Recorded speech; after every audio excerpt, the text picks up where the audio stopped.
This is Audible. Hi, I'm Leanne Slade, author of This Christmas. This Christmas follows on from where the rebound left off when, spoiler alert, Kitty and Leo reunited in Cannes. We pick up 6 months after that point as they're preparing for their first Christmas together as a couple. If you haven't already listened to the rebound yet, I'm sure you'll enjoy this lovely festive story.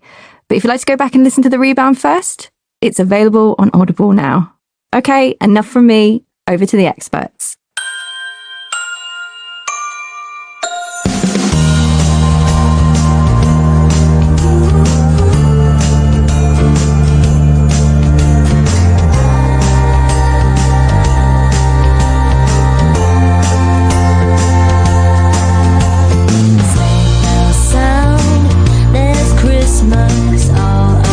This Christmas, an Audible original.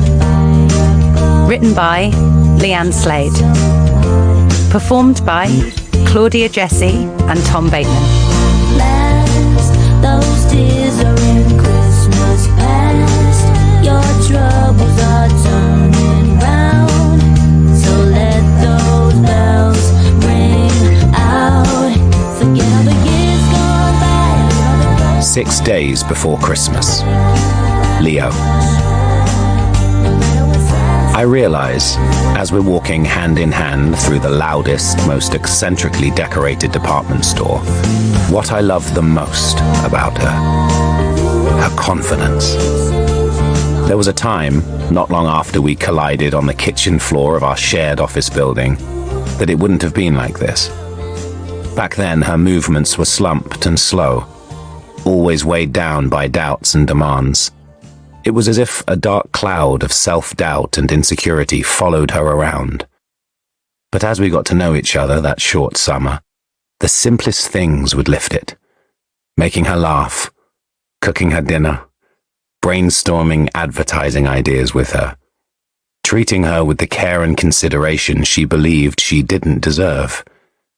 It was my favorite thing to do, to make her shine. But despite my best attempts, the self-doubt always returned.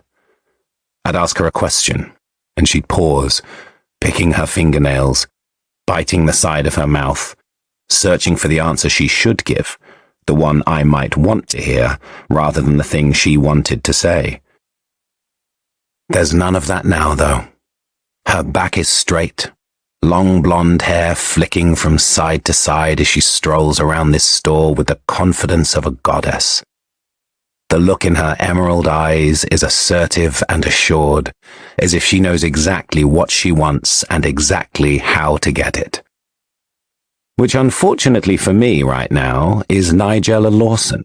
I'm thinking your mum would like this for Christmas? Kitty says, holding up a large hardback cookbook. She would, I say, and Kitty sighs, tapping her foot. Even irritated, she is so damn cute. She would. Shakin' Stevens blares through the speaker.